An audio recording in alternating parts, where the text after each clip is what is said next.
We are okay. Welcome again to the Boston REIA. And for those who are new, we are the most active real estate investing community in New England. We have a lot of deal flow going through our members. We do a lot of networking. We have in-person networking besides what we're going to do online.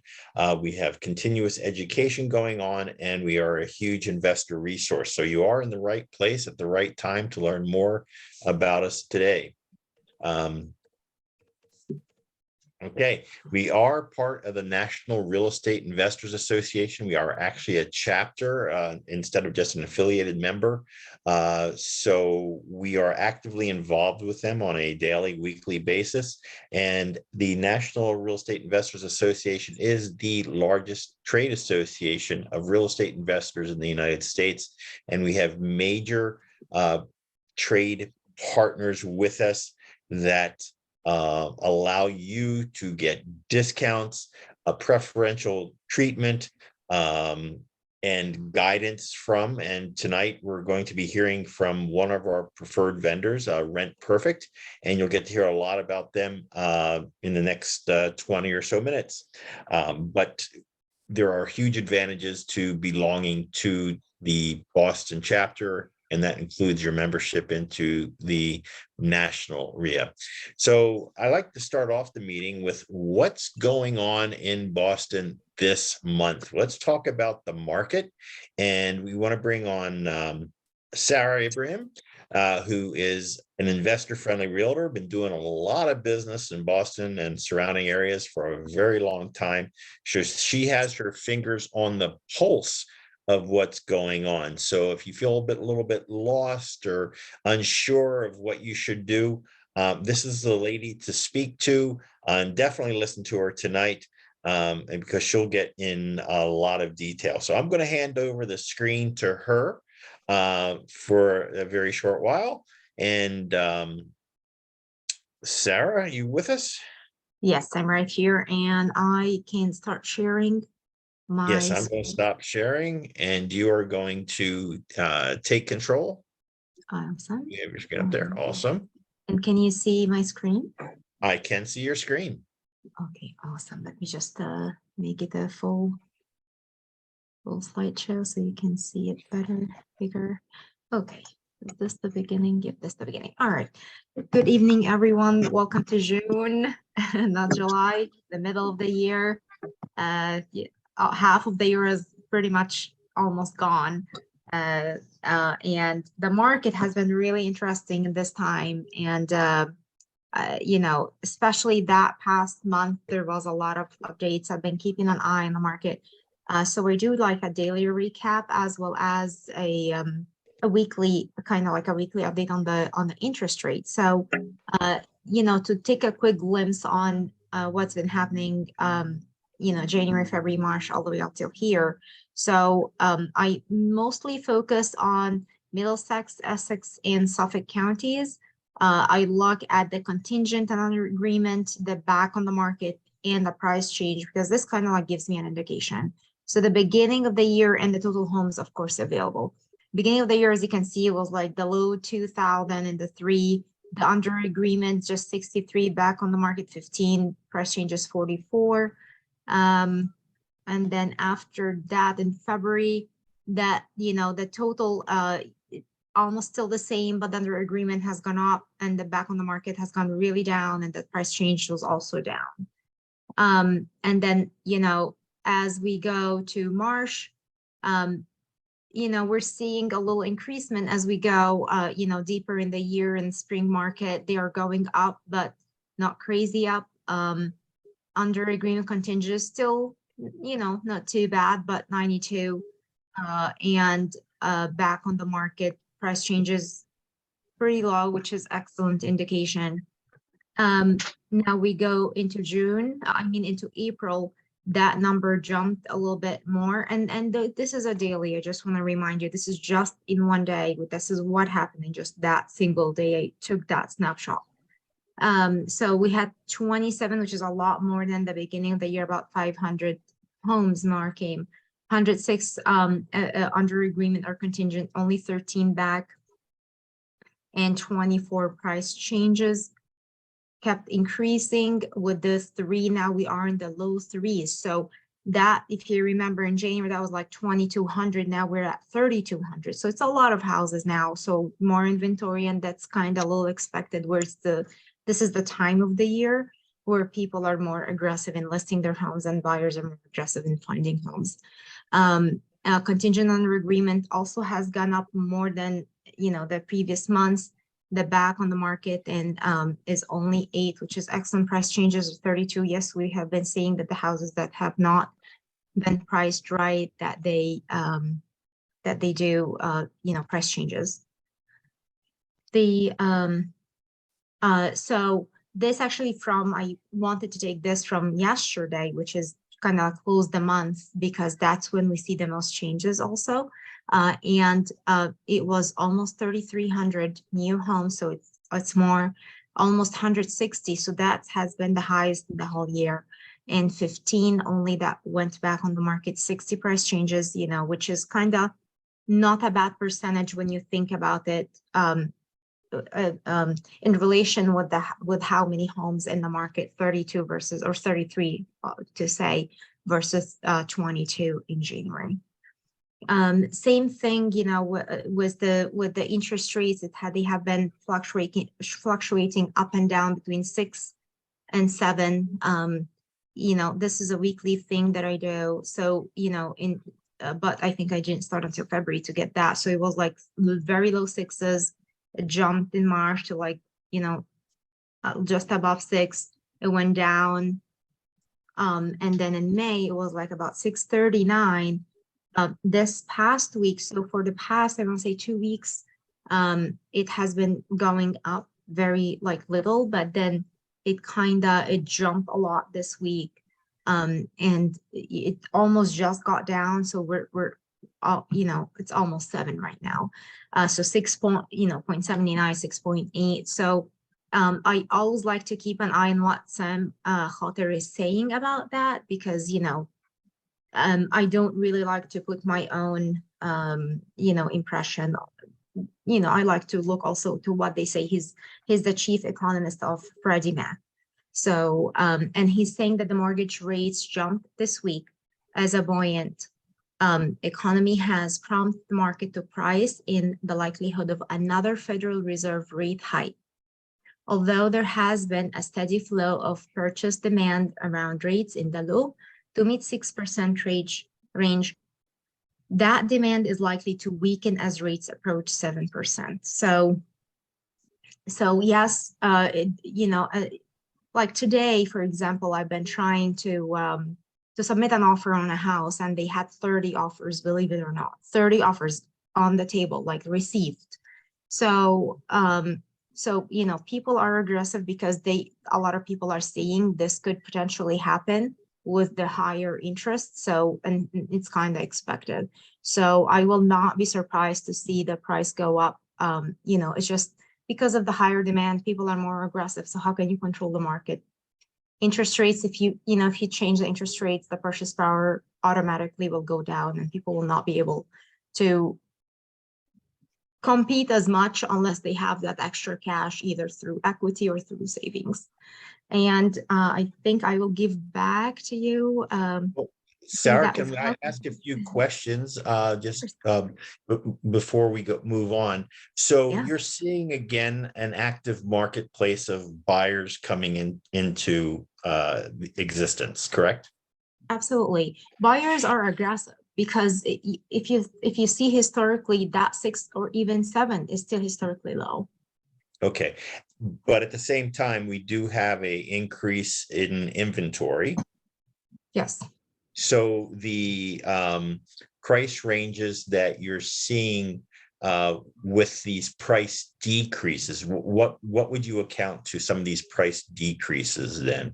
Or in the upper echelon homes or the lower value homes? Do you have an idea of that? We honestly see that, I feel it's not really relevant to or related to the type of the house itself, like in what area is it, in an expensive area versus not as much or a suburb or a multifamily. I think it's all related to excuse me, to the pricing of the property. Any property, regardless of the condition, if it's not priced right, is not gonna sell. Okay. Are So I you, think the number one problem was the pricing. so the 30 offers that you had going in today on that property, do you have a handle on, were they over and above, or were they, They were a lot over, and we didn't submit an offer because it was Okay. like, like the numbers weren't penciling at that point, and we just decided that we're not gonna move forward with an offer. Okay. All right. Does anyone else have questions about what's going on in the market right now for Sarah before we move on to our next little bit about our vendor section? Well, thank you very much for the market update, Sarah. I'm glad the market is rebounding for buyers. Yes. You got to be in the game to play it. So, Yes. the more it's telling us, I mean, the rental rates are still going up, correct? Yep. Yep. Yep. So you're still Rentals seeing, are yeah, smoking hot anywhere and everywhere.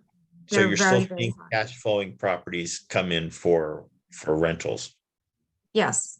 Yep. And also what's helping rentals to be also high is because there is a lot of like subsidies, and there is a lot of help coming from the government. Like Mhm. a lot of people have Section 8, for example, and like you can get a lot of money for Section 8, and there's a lot of landlords. They're like, okay, well, we can take you in, and and then they look at the other units, so like, okay, well, we'd rather have someone who can pay us that much, and it's All right. guaranteed money. So all All that right. is contributing. All right. And so are you saying there's still a lot of Section 8 vouchers available in the marketplace? Yeah, and they will even make more this summer to help like a lot of people, to help more people with everything happening. So that's what's keeping the rent to continue to be high. Okay, well, I'm sure David's going to cover tenant selection for Section 8 rentals also. There is a trick there, because they're, sure, it's guaranteed money, but it's always not pleasant guaranteed money. There are tricks to the trade there. Yeah. And I know I had 12 Section 8 rentals. I'm sure Dave's going to have some great stories about staying on top of that. So let me just share my screen again. Where am I going here? Here we go, share. I think that's you. All right. So you see my screen, Sarah? All right. I just want to also just shout Yeah. out to our local business partners. And guys, we have so much money available to you in a number of different manners for, if you need hard money, you need private money, you need commercial money, you need just money for a day for flipping properties, you can get free proof of funds. So, once you become a member, you really have access to working with our preferred partners and getting some special offers from them too. So I don't think we have any on board with us tonight to chat, but if you are a money lender and want to be one of our preferred vendors, please, give me send me an email. We also have a preferred vendor program. So if you are in the real estate space, we have many advertising opportunities to over 5,000 members that we have in our system. So, we do want to support within our own group and our local business partners because they provide a lot back to us. If you haven't signed up for our monthly newsletter, please do so. If you go to our website, bostonrealestateinvestors.com, you can see down at the bottom here. On the right-hand side, there'll be a newsletter sign up. And once a month, you'll get a digital copy of everything going on in Massachusetts, around the US. We're doing a lot legislatively. We have a lot going on and announcements with new partners coming on board and deals. So please make sure you're on the list to get our newsletter. Let me see here. If we're in-person networking, a few months ago, we set up for the South Shore people. They meet the first Monday of the month, 6 to 8 p.m. at the Stellwagen Beer Company. And it's really a fun event. So, if you're in that area, please check out our website and just register that you're coming. It's usually just $10 to cover the expenses. And we are going to be setting up other subgroups around the country. Contact from Chris, it's Patrick Foley in Quincy. Oh, hold on, let me a second. Let me just mute everybody there. Just mute yourself if you can, please. So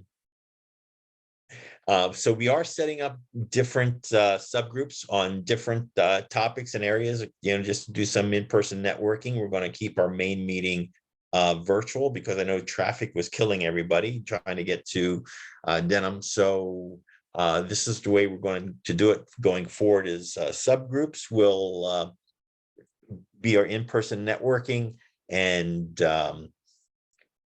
we'll have our main meeting virtually from this point. Okay, so I want to talk about why, if you're not an active member of the Boston Real Estate Investing Association, why you should be, because we want to help you make money. And when we have events, you'll get free entrance to them. You get free entrance to subgroup meetings. You'll get Home Depot 2% rebate program. You'll get also cash back from Home Depot. We have a lot of exclusive member benefits, discounted workshops, and a whole lot more. Sarah's going to talk about the Home Depot program, and then I'll talk about a few more other benefits that you get before we get on to our main topic tonight. So I'm going to, Sarah, do you want to take back control? Absolutely. Okay. All right. All right, and I think you can see my screen, yes? Mm-hmm. Okay, cool. All right, welcome again, everybody. I'm also a realtor that I'm licensed in Mass and New Hampshire. I work with lots of investors and builders, so I definitely, understand what they're looking for and navigate them through if they are starting up in Mass and New Hampshire. Home Depot is definitely a no-brainer to help you to actually join the Boston REIA. Home Depot provide our members exclusively benefits. So eventually, if you were to go to Home Depot directly, you will get discounts, but they're actually Duncan and Kelly have negotiated a better deal for our members, and that I'm going to go over.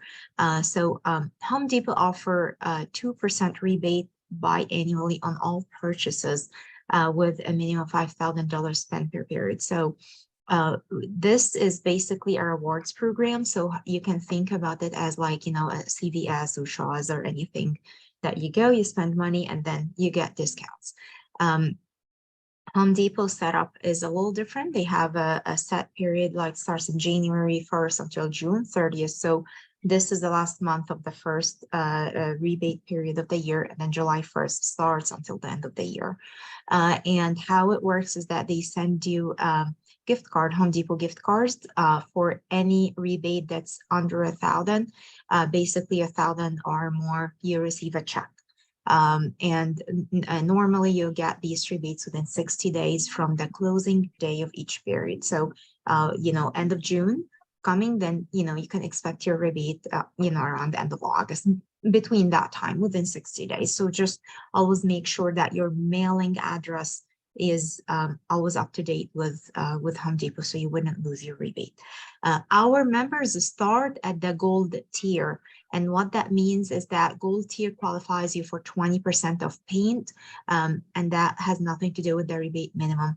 So if you're just starting today, you just joined Boston REIA and you have a project that requires paint, you can go right away and you buy the paint, has nothing to do with the $5,000 spent. You get the 20% at the checkout. Now, so even though it's a rewards program and they register, like, you register with your number, you actually register with the same information that you register with Boston REIA. So same name, same number, address, email, all that. So, and Home Depot actually makes it even more specific. So makes you register a payment method. So that could be a savings account, a Home Depot reloadable card, a credit card, anything really. They give you several options. And when you pay with that registered card or registered payment method, that's when you accumulate the 2%. And you can actually track your purchases for up to 24 months. It's not 2 years, it's 24 months. The 20% of paint is applicable to paint, stain, and primer of a gallon or more. It doesn't apply to quartz or spray or any of that.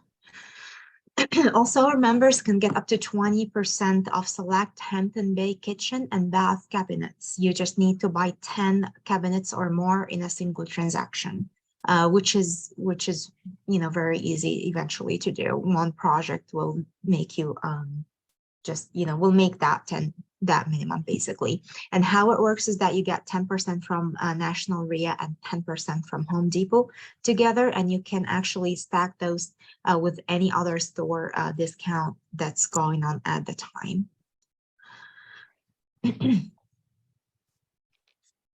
Okay.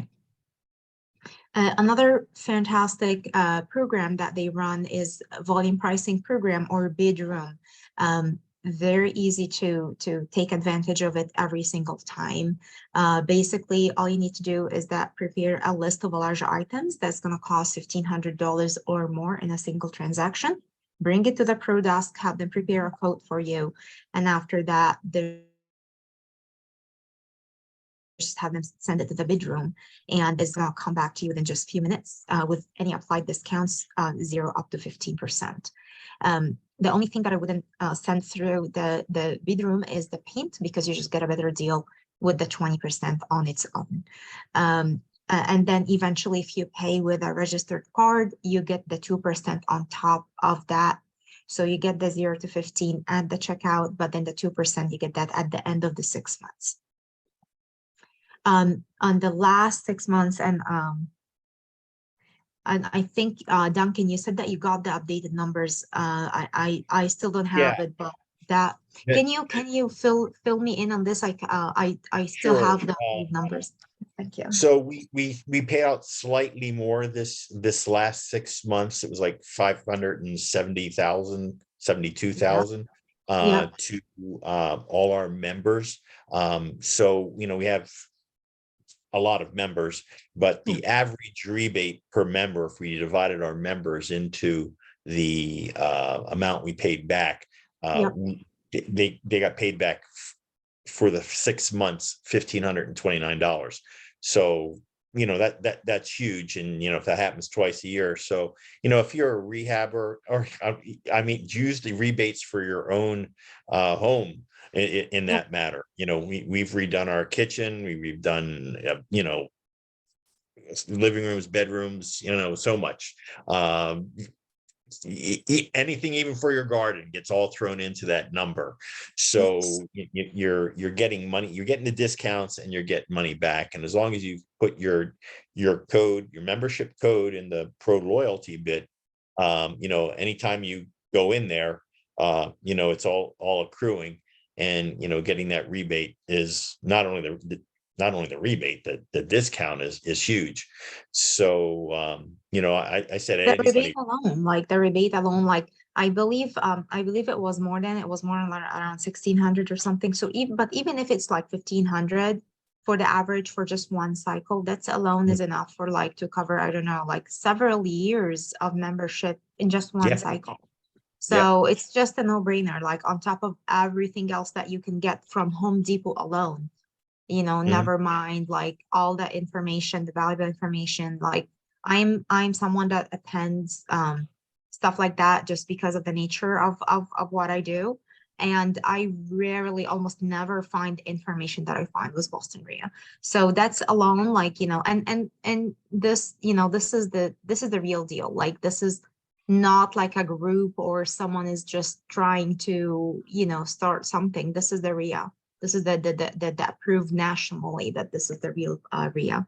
I would definitely encourage you to give Kelly a call or a text. And, you need to start with Kelly because I will not be able to create your account without matching the same information. So if you want to verify your membership status or if you want to start, please call or text Kelly, take a picture of the screen. And it's very simple. It takes about 10 minutes at most. We do it directly on Home Depot website. I don't have any CRM or anything fancy. It's that simple.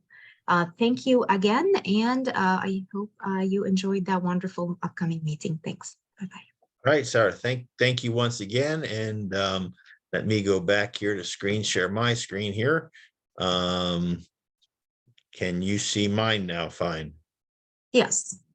All right. So just to follow up on the Home Depot, I actually challenge you, if you have a major, let's say not a major project, but a small project, and you're going to be over buying $1,500 worth of stuff, make a list, take it to the pro desk and give it to them and let them, discount the hell out of it for you using the national REIA code, and you'll be quite surprised because they'll beat anybody.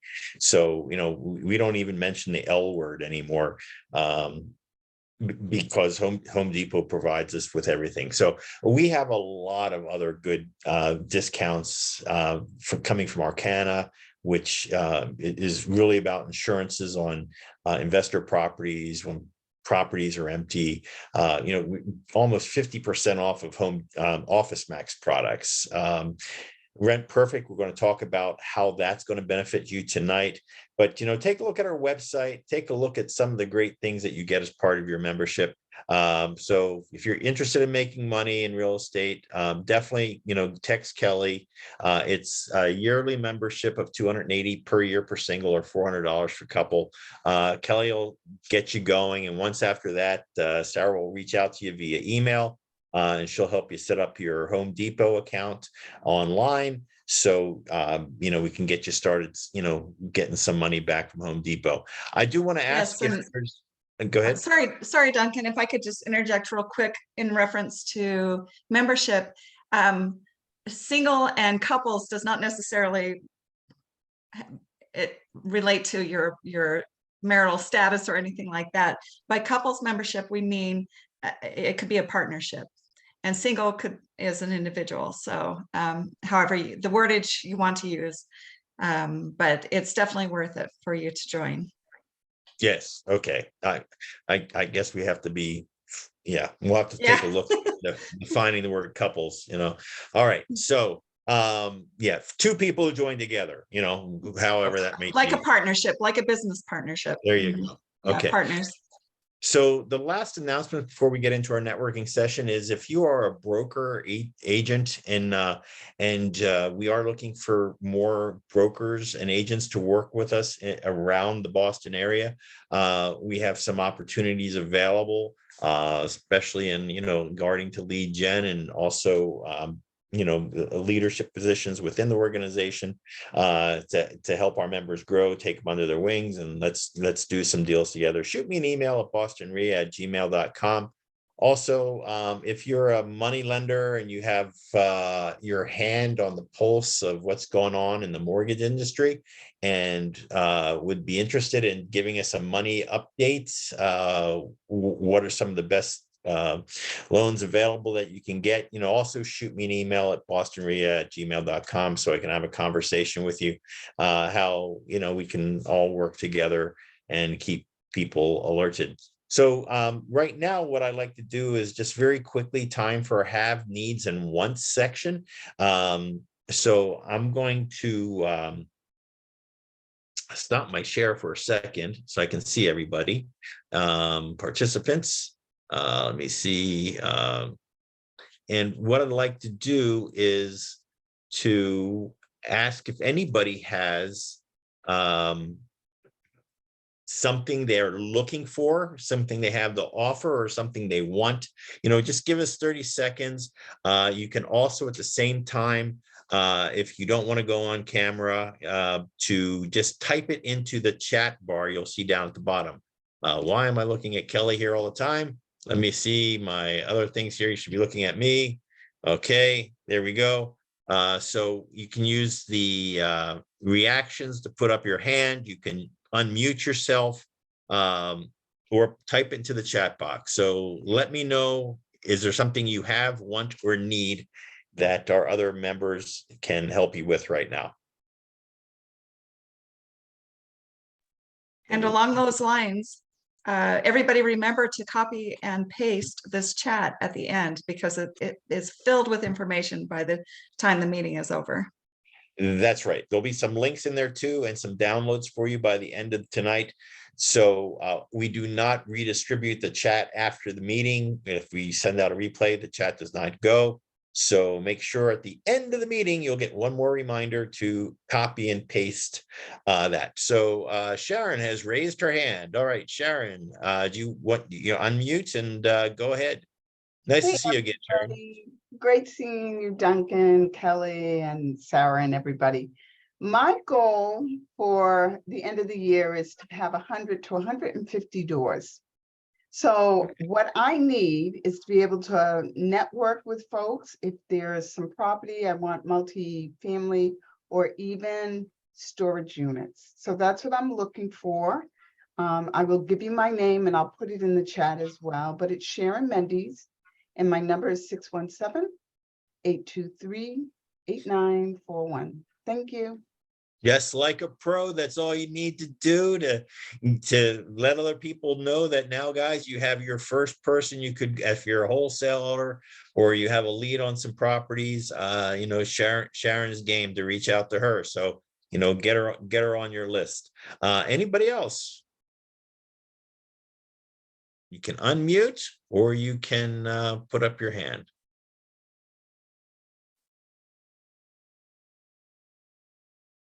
Gregorio says to everyone, he's a private money lender and he would love to be a resource. So Gregorio, please reach out to me at bostonrea@gmail.com and we'll see how we can assist you in being a resource to people. We're always interested to know about private money and how your own program works. So we got another hand here raised, I think. And Adrian, your turn. Hi, good evening, everybody. So, yes, my name is Adrian VC. I am stationed out of Boston, Massachusetts. Well, obviously, we're in Boston. Anyway, I'm on a lot of different Zooms. I apologize. Anyway, I am a real estate agent in Mass. I am also a property manager for the last 13 years, managed anywhere between single family to 500 plus units. So if anybody has any properties they don't want to manage or want to hand that off to anyone, I am here as a resource for that. Awesome. Let's see. I do have my notary license as well. So if you need any notary work done, I am here for that.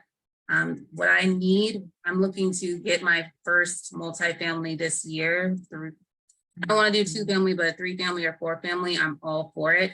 I'm in discussions about like getting into development. My parents actually have a lot of land, or 2 lots of land that they want to have developed. So they're looking to me to do that. So if there's anybody who has development experience, like with apartment communities, I would love to chat, pick your brain and see what we can do with that. But yeah, so that's me in a nutshell. My goal is to by 2043, I want to have 10,000 doors. So I've set a lot for myself. Good for you. I like to dream big. That's good. Good, have big goals. So we just need to know how to get hold of you. If you want to put that in the chat bar, and also give us your phone or email, whatever you feel comfortable with. But let's get your information out there. Sure, will do. All right, super. Anybody else? before our main speaker comes on board. All right, so let's get him going then. So let me turn over to Heather's running the slides. So Heather, you want to take control of the slides, and I think David is on. Let me just Yeah, he's on here. I saw him. yeah, I saw him too. I'll just put up a little photo of him real quick here. Just go back to share here. Just give me a second, share screen. Just so I do the introduction. So very quickly, we're going to be talking about tenants, talk about landlord law, everything you need to make sure that you're going to have a smooth running rental business. And David Picaron is the president of Rent Perfect. Previously, the brand was in investigative screening. So you would have seen that on our website benefit before, and he's a private investigator and a fellow landlord who manages several short and long-term rentals. So Dave's been with the national REIA for quite a while. So this guy has actually helped out national in quite a few different situations. So he's definitely the real deal. He's got his finger on the pulse of what's going on. So take lots of notes. You'll have a chance to interact with Dave at the end of his presentation. And without further ado, Dave, are you there? I'm here, Duncan. Hey, we're going to Vegas here in a few weeks, right? We are. All Heather right, was look telling forward me to seeing you out there. Yeah, Heather was telling me how sad she was that she couldn't attend, but she sure would love to go on a cruise. She could go if she wanted to, but she has this cute little baby girl that's just keeping her home. So not only has she become a landlord in the last couple of years, she's become a mom. So she's had a lot of life-changing experiences. I'm glad that she stuck with us, though. So Heather's going to yeah. help me tonight. That's good. All right. Well, Awesome. Well, I'm excited thank to be here. Just to give you a little bit about myself, last year of college, I took 24 credit hours. I went to my counselor and I said, listen, I hate school. I hate going to class. I can't take 2 more semesters. We need to just get me out of here. And so I took 24 hours of my very last semester of school, which put me in a predicament because I had to pay for my own school and I couldn't work and take that many hours. So I got lucky enough to drive 2 hours every weekend down to Phoenix from Flagstaff, if you guys know Arizona at all, and I processed evictions.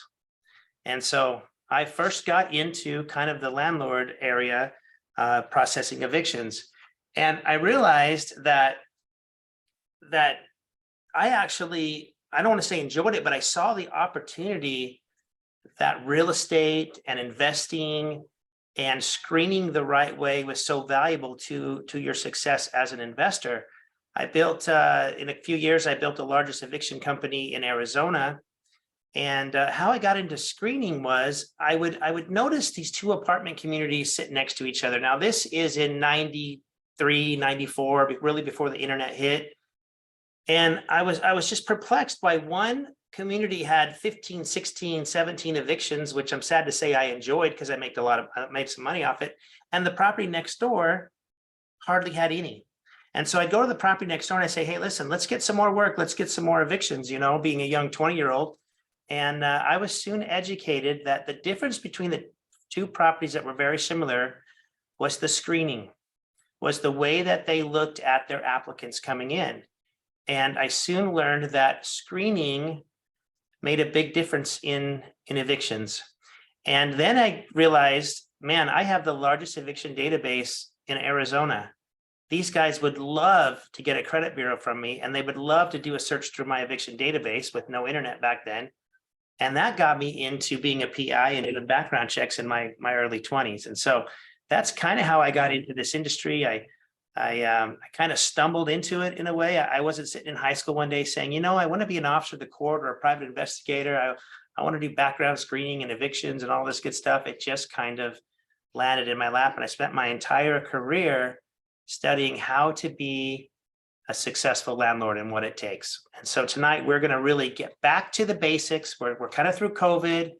So I'm kind of encouraging everybody right now, for you property managers out there, landlords, you know, there are some things that have changed in the last 3, 4, 5 years. There are some things we're going to discuss tonight that maybe you could say and commit to yourself that I am going to make a change in my business tonight.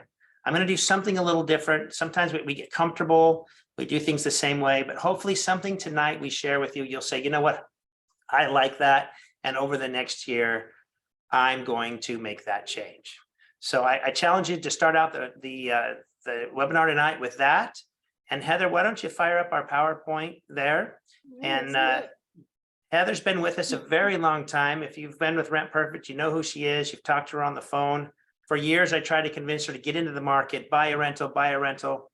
2 years ago, she finally did. So now it's nice to know when you call in to Rent Perfect and you talk to Heather or myself, you're not only talking to a private investigator who's experienced in what we do, but you're also talking to a landlord who understands what you do. We live in the world you live in. So our main goal, Heather and my main goal, all of Rent Perfect's main goal is to help you find the right renter the first time. Because if you don't find the right renter the first time, then you're going through a very painful process, an eviction or a skip, a turn. So finding the right renter the first time actually allows you to work less. And so we want to prove to you tonight that your life is healthier the less time you spend on your rentals. Okay. Heather, what do you think about that? I love it. Less work, the better, right? Is that what we're Things up the taught right though? I mean, way. does that make sense to you? I mean, spend less time on something and be healthier and make more money?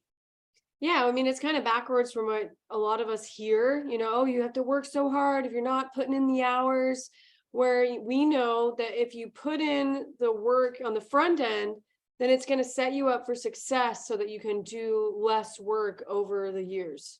Right. So if I'm spending less time on my rentals, I'm out spending more time on my investing, on my career where I'm, you know, building my portfolio instead of managing it.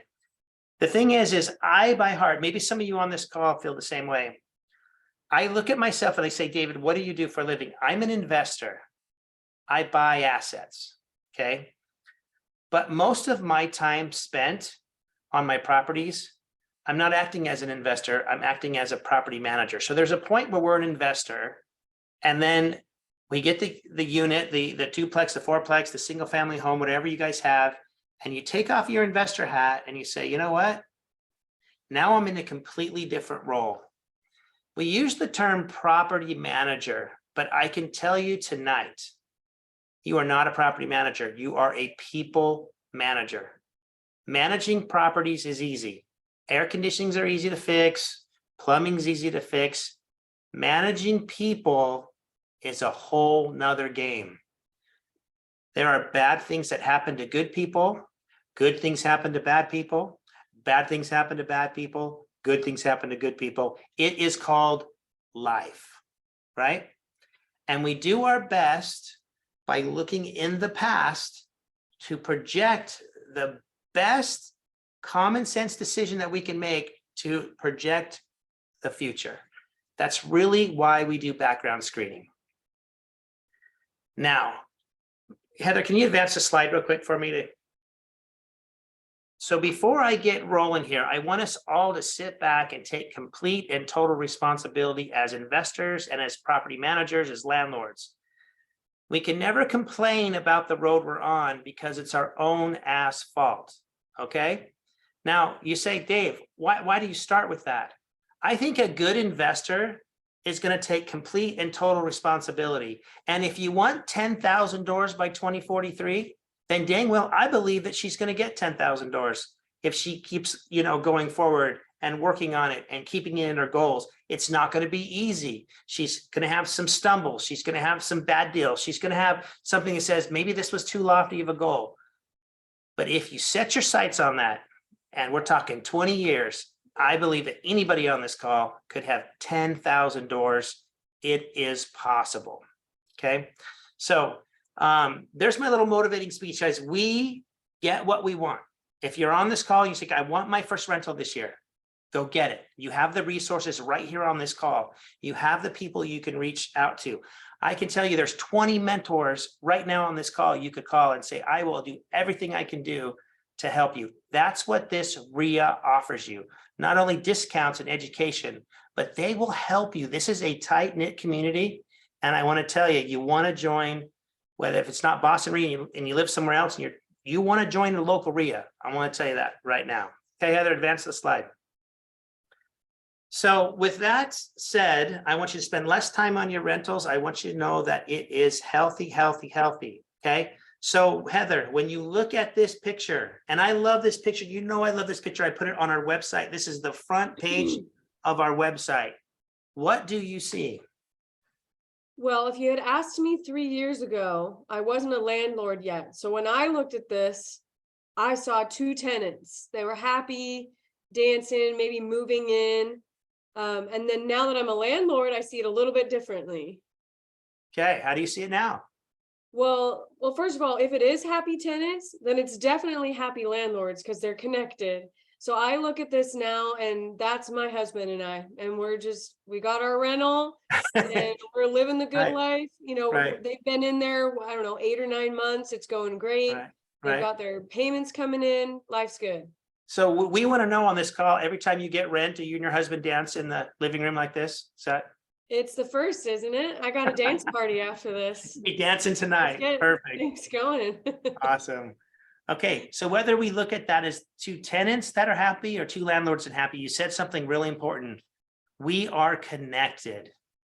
We are connected. A happy tenant, or what I call business partner. So if you hear me use the word business partner tonight, it's a little different way of looking at it, but that's what I mean by a tenant. If you have a happy business partner, you have a happy rental life. If you have a miserable business partner, it reflects on you and you end up having a miserable rental experience with them. You are more connected to your business partners than you realize. If they succeed, you succeed. So I used to see my tenants as tenants. And I used to, oh, tenants. And I didn't think much about them until I realized how important they were, until I realized that when I have an empty house sitting there, I make 0 money. When I have a full house sitting there, the business partner, money goes into my bank account. We make money off the people. We buy the property right. We ride the appreciation, but really we make our month-to-month money off the people we put in there. Heather? Love it. Okay, so I'm going to just go through some real basic things right here, okay? Because this is going to talk a little bit about fair housing and discrimination. Sometimes we as landlords, we get a bad rap. We're seen as the rich, wealthy guy who discriminates, who doesn't care about anybody else. We carry our little bags of money around and, you know, we just knock everybody else off the porch and don't think that they're important. But the reality is a successful lazy landlord, and I know everyone is like this on this Zoom call tonight, is we have 2 questions. All I want are these 2 questions, okay? Number 1 question, very simple. Am I going to get paid? That's all I care about. I am in this business to make money. Some people are in this business to rehab people out of prison. They have rental homes, they rehab. They have their causes, and they're all admirable. For me, I'm here to build my retirement, my portfolio, something I can pass on to my kids. So I want to make sure that I'm going to get paid. And number 2, I want to make sure that my properties are taken care of. I worked hard. I fall in love with them. They're like my kids. I want you to take care of them. Okay. I say this because when we're accused of being, you know, not fair and racist, guys, the reality is we just want to get paid and we just want people to take care of our property. Would you agree? I don't care what color you are, what familial status. I don't care about any of that stuff. Okay. So am I going to get paid and will they take care of my property? The reason I preface this, as we get into qualifying people and as we get into analyzing people, this is what I go back to every time. I have a detailed criteria that I run people through, but the bottom 2 things I'm worried about is, am I going to get paid? And are you going to take care of my property? I don't care about anything else other than that. Love it. So 3 areas in which I want to talk about tonight where you will find success as a lazy landlord. Now you take out the word success and you're just a lazy landlord. You could be several landlords out there, but if you're a successful lazy landlord, you are going to focus on these 3 things tonight that we are going to talk about. Okay. First one is, we're gonna find a business partner, not a renter. I already mentioned that one. The next part is, we're gonna let technology work for us, okay? There are certain things that technology can't replace, and a lot of companies are replacing things that can't be replaced with technology, and it's not working. So, for example, you need a private investigator assigned to your file and doing the background check for your future applicants. You will get so much more data and you'll have such a better experience. A computer cannot replace a human being. But around that investigator, we'll use all kinds of technology that makes stuff so easy for you to do that you're able to be a successful lazy landlord. And then number 3, we're going to talk about why we're all here, and that's getting our rent on time, every time, no excuses, and setting up a channel to make that so easy for our business partners to pay and remind them, and we'll go through that too. So Heather, go ahead and advance it. So for finding a business partner and not a renter, what do I mean by that? I mean, it's easy to say, but is there a difference in your mind between a business partner and a renter? Heather, is there a difference? Oh, absolutely. That mindset shift. Okay. Sometimes I think that I'm crazy, and if I'm crazy, everybody on this call is crazy. And this is why. If I were to start a new business, okay? So say I'm going to go start a new dumpster business. I want to get into the dumpster industry. I want to start a new dumpster business, and I'm looking for somebody to partner with. Who most likely would that partner be? I mean, how would I find that partner? Are there any ideas? It's most likely going to be someone you know. I mean, you want to know them well.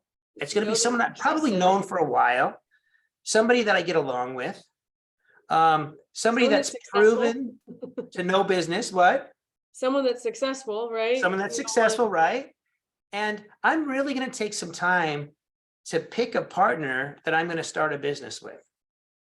And yet in this industry, I think sometimes we see them as tenants because we don't have that longevity of knowledge about people who apply with us. We're about to hand over a $300,000, $400,000, $500,000 unit to somebody who sent us a message on Zillow and said, hey, I want to live in your property, right? Mm. I mean, would you find your business partner to start a dumpster company like that? Would you put out on Facebook or social media, hey, looking to start a business, anybody want to come with me for the ride? No way. Duncan, no way, right? Shake that head, no way, okay? And yet in this industry, we find a business partner by an application, a showing of a home. And so here's what I have to say about looking for a business partner. We have a little bit of time to learn a whole lot about these people. And if we don't take that opportunity to learn a lot about them, we're totally missing the boat. We're just getting a renter who may pay, a renter who may not pay. But if we take some time to find the business partner, there's a better chance we're going to have success in our rental. Okay. All right, go on. We covered that a little bit. So how do we find that specific business partner? So I want to talk about the very first experience we have with anybody who's going to look at our property. The very first thing we do is we place an ad up on some kind of online directory. And the very first communication we have with somebody is, hey, I like your place. I'd like to set up a time to see it, right? So we want to make sure that that ad is designed to pull in the right person, okay? Now, who is the right person? I'm not talking about background checks right now. I'm not talking about all that. I'm talking about, is there a difference between someone who wants your property from someone who just wants a property? Heather, what do you think? Do you want a business partner, someone who just wants a property or your property? I want someone that loves my property. Okay, They and want why is my that so property. beneficial?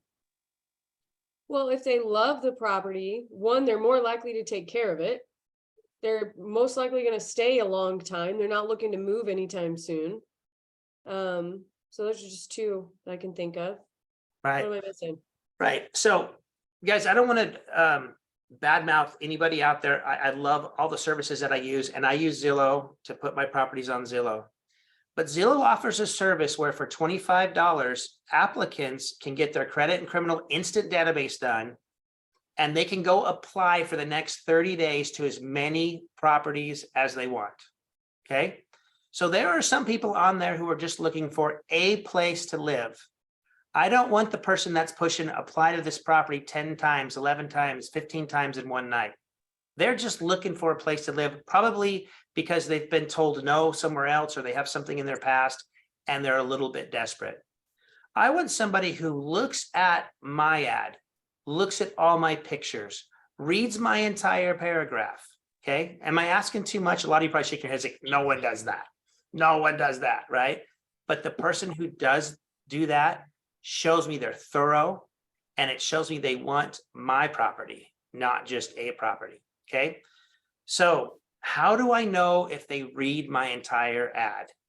I put a code word in my paragraph. I do it usually at the end. Now, let me just, before I tell you about a code word, let me premise something. We're going to talk a lot about strategies tonight that work for me. They might not work for you. If you like what I hear, if you want to implement it, go ahead and implement it. If you said, you know, that won't work for my properties, or that won't work here, I'm not telling you that you should use this. I'm saying this is what I do. If there are 30 managers on this call tonight, there are 30 different ways to manage. So pick the good stuff, throw out the stuff that doesn't interest you tonight, and go from there. But I use a code word. Now, since COVID, and since we couldn't find evictions, current evictions for our clients because evictions weren't being filed, we then sat back and said, hey, as landlords, how can we ensure we find the right renter? So we started teaching REIAs about getting 12 months worth of bank statements, because you could apply with, they could apply with Rent Perfect, but if there's no evictions filed, then obviously we're not going to be able to show you any eviction records. But we want to be able to prove that they paid their rent. But we found when we were calling the current landlord, and if they weren't paying their rent in COVID, the current landlord wasn't going to tell you the truth. They were going to say, oh yeah, they're great. I'm sorry they're leaving. Get these guys out of here because they're not paying me rent. Let me go find someone who will pay me rent. So we couldn't even trust our fellow landlords in the last few years. So we came up with this code word. And one of the code word I used during COVID was at the very end of my paragraph. So I'd say this beautiful 3-bedroom, 2-bath is located in Val Vista Lakes. It looks out over the, and I'd go through all the selling points. And at the end, I'd say, if you're interested in viewing this property, please let me know you're willing to show me 12 months of bank statements. Okay. I will not respond to you unless you tell me this. Then I would get 25, 30, 35 people interested in my property. I'm hoping you guys felt the same way, or you got these same results. And they would be, I want to see your property. I want to see your property. I want to see your property. And if you didn't give me the code word, I flipped through them real quick. If you didn't give me the code word, I didn't respond to you. And I told you that in the ad if you would have read it, but a lot of people didn't read it. So I would get responses that I would respond to back that sounded something like this.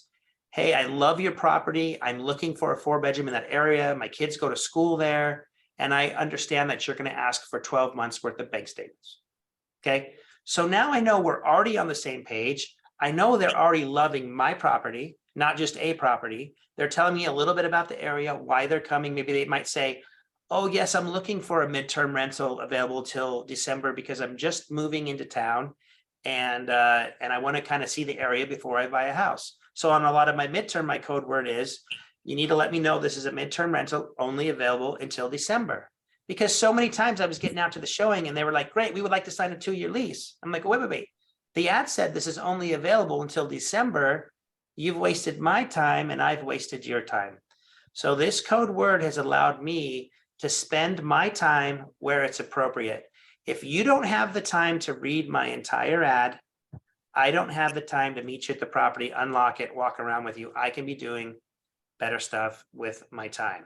So code words have been fantastic to find people that want my property and not just a property. And that works on Zillow, Trulia, wherever you put your properties. I love this concept. I use it every time and it's gotten me a ton of success. In fact, every time I've used a code word, I've rented to that person. Not one person's given me the code word. I've met him, I've showed it, and we walked away saying, no, this isn't for me.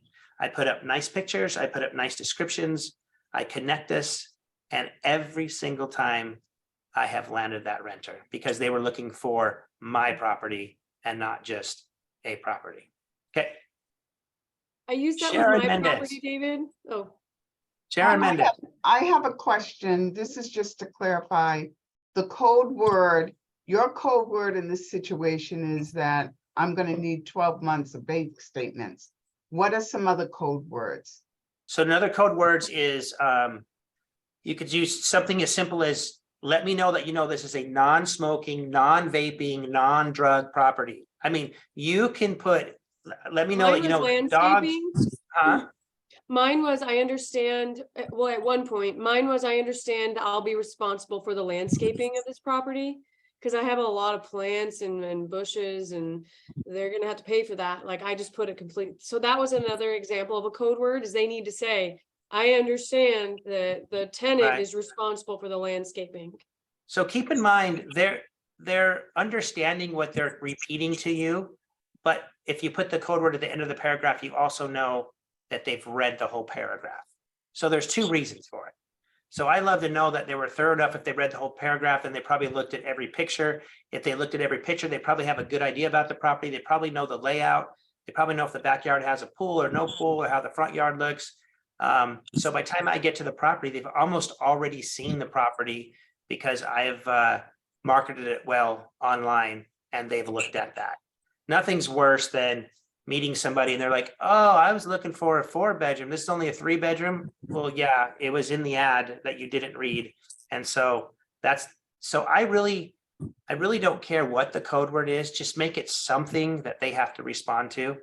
And, it might be, let me know that there's no parking in the street, or maybe something your HOA has a rule on, or something that's out of the normal in your neighborhood that they're not used to would be good code words to use too. Okay, let's move on. All right, so showing your property, right? So this is like the first date. This is like the holding of hands. This is like getting to know each other. I want to clarify again before we go through this. You are going to qualify people off of your detailed criteria, okay? We're not qualifying whether we like them or don't like them or we have something in common with them. That is not the way this business works right now. If you don't have a detailed rental criteria, you need to email info@rentperfect.com. We'll send you a sample, okay? This criteria is so critical. We did whole Zoom calls on just criteria only during COVID. And in the past, we've done podcasts on them. That sheet takes you away from yes and no's. That sheet pretty much says, if you can pass all my requirements, it's a yes. If you can't, it's a no. It's not me making any decisions. I'm treating everybody the same. So as we talk about showing the property, we talk about conversations, just know I am never qualifying people off of anything other than my criteria. And I give them a copy of my criteria even before they meet me. And when I'm there, I give it to them so they know exactly what I'm looking for. So hit us up, info@rentperfect, if you want to know or want to see our detailed criteria. It's just a sample. Every property is different. Go ahead and make your own, but it might give you some ideas. But showing your property, here's what I teach on showing your property. Sometimes we want to talk. We feel like we're in sales mode. We're giving the tour and we just want to talk. I tell our clients, listen, you got to listen. Okay. Do more listening than talking. Talking gets you in trouble. Okay. You never know if you're going to say something that's taken wrong. You never know if you have a shopper. To keep talking. We've had several clients call us that are in fair housing and they told us what they said and it was innocent and it was nice and they thought, but I put my head down and I knew exactly how the person took it and then filed a fair housing complaint against them. So we're going to talk about listening more. Okay. So when you're showing is really an interview, but I want to talk about, I get everything I need to know off of 2 questions. Okay. The first question is, what are you going to miss from your last property or the current property you live in? What are you going to miss? Okay. And then I'm just going to listen. I just want them to tell me you know what? I'm really gonna miss my neighbors over there. I had some really good neighbors. Heather, what does that tell you about somebody if you hear that? I think that's a great thing to hear, right? I mean, if someone is getting along with their neighbors, that's usually a good sign. Maybe they're just not Yeah. drama. Right. They So get who's along with not going to be people. calling you if you have this business partner? Who's not going to be calling you? Yeah, Right? yeah. The neighbors in your rental property. Now, on the flip side, if they say, I'll tell you what I'm not going to miss, I'm not going to miss that stupid landlord who never called me back and didn't fix anything, and he's a total jerk. Guys, we're going to have that same conversation about us as they're going to have about their last landlord. There's nothing special about anybody on this call. We're not all each super landlords. The reality is, if you hate your landlord in the past, there's a good chance you're going to hate your landlord in the future. In my opinion, if I went and talked to the landlord that they claimed they hated, they probably started out and said, Dave, all I wanted was to get paid and them to take care of my property. But I got 10 calls a day.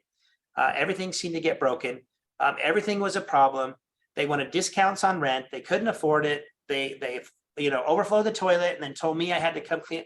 I mean, you're going to find the story of their last landlord is going, you're going to really resonate with their side of the story, because you're going to go, okay, I get why you didn't return every one of their 17 phone calls a day.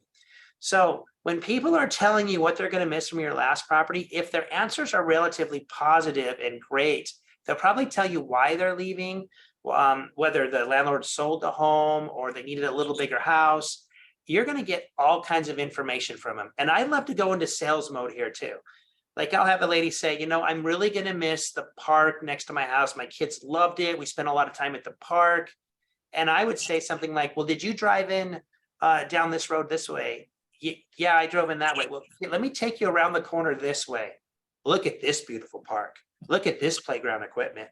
Oh my gosh, that's just as good as the one I left. Yes, you're going to love it here.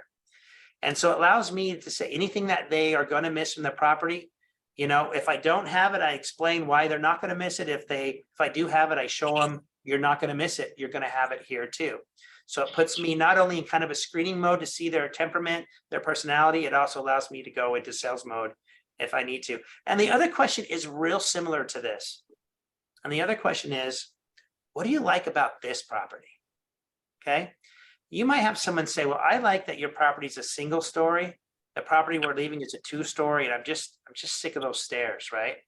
I love the color of the paint on the wall. I love you can start to tell if you're meeting your new business partner right here. This is like if you're dating, you're starting to say, we're starting to fall in love with each other, okay?